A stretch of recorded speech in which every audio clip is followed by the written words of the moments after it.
Kryeministri Edi Rama u ndërua me medaljen presidenciale të nderit të akorduar nga presidenti i Izraelit Isaac Herzog, një nderim shumë i posaçëm për personalitetet të nivelit më të lartë, siç janë Barack Obama, Angela Merkel, Elie Wiesel, Henry Kissinger, John Biden, të cilët janë nderuar më parë me këtë medalje. Kryeministri Rama ju dorëzua medalja e nderit në një ceremoni të posaçme organizuar në rezidencën presidenciale në Jeruzalem, ku ai ishte i ftuar me bashkëshorten e tij Linda Rama dhe delegacionin shqiptar që shoqëronte në këtë vizitë. Historia e shpëtimit të hebrejve është e integruar, por në të njëjtën kohë duam t'i japim hapësirë së tashmes e së nesërmes. E duam që sa më shumë të jetë mundur të kemi marrëdhënie me Izraelin dhe me popullin hebrej, qysh nga niveli turistëve që ju përmendët, dhe më vjen keq për ta sepse fluturua në Shqipëri më 2 prill, ju ishte thënë më 1 prill dhe kryeministri ju dha një darkë. Dhe ata menduan që ishte një shaka e keqe nga Sandori. Nga ky nivel pra deri tek niveli i shkencëtarëve tuaj të mrekullueshëm dhe njerëzve të mrekullueshëm të teknologjisë e industrive tuaja të mrekullueshme.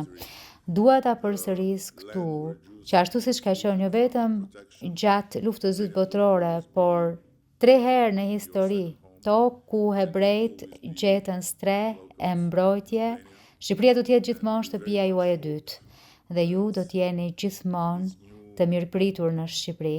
Ne shpresojmë fort që në këtë kohë të re do të jemi në gjendje të ndërtojmë diçka jo aq të jashtëzakonshëm sa ç'bën gjyshrit e gjyshet tona, por në të njëjtën frymë vëllazërimi e bashkëpunimi.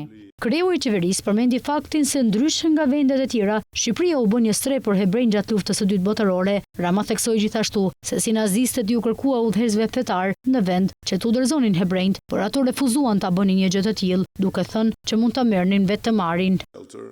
Ndryshe nga vendet e tjera, Shqipëria u bë streh për popullin hebrej. Dhe ndryshe po kështu nga vendet e tjera, hebrejt nuk largoheshin, por erdhën për të gjetur streh, për të gjetur mbrojtje dhe për të qenë të sigurt. I cannot but recall here one of the Nuk mundem të mos kujtoj këtu një prej shumë episodeve të asaj faqeje të lavdishme të historisë sonë, kur të gjithë udhëheqësit fetar the Nazis to handle the access of u thirrën nga nazistët për të dhënë qasje për të dorëzuar arin shqiptar dhe listën e hebrejve. Dhe ata menjëherë thanë, mund ta merrni Floririn, po hebrejt janë tanët, do t'i mbrojmë. And they didn't collaborate with the Nazis. Dhe ata nuk bashkëpunuan me nazistët. No one did so. Dhe askush nuk e bëri këtë. Presidenti izraelit solli në vëmendje vizitën e tij në Tiranë në shtator, duke u shprehur se unë personalisht u mallëngjeva nga dëmshuria juaj dhe dhurata prekse për Edith Ohel, mama në Olan Ohel, i cili ende mbahet në bodrumet e Hamasit në shkelje të çdo parimi njerëzor dhe etik. Si artist ju keni aftësinë unike ta shihni botën jo vetëm siç është, por siç mund të jetë. Dhe në këtë cilësi vizionare, kjo po bën shumë për kombin tuaj dhe kaq shumë për lidhjet që kombet tona ndajnë aktualisht. Lidhja jonë po thellohet në kaq shumë fusha dhe sfera.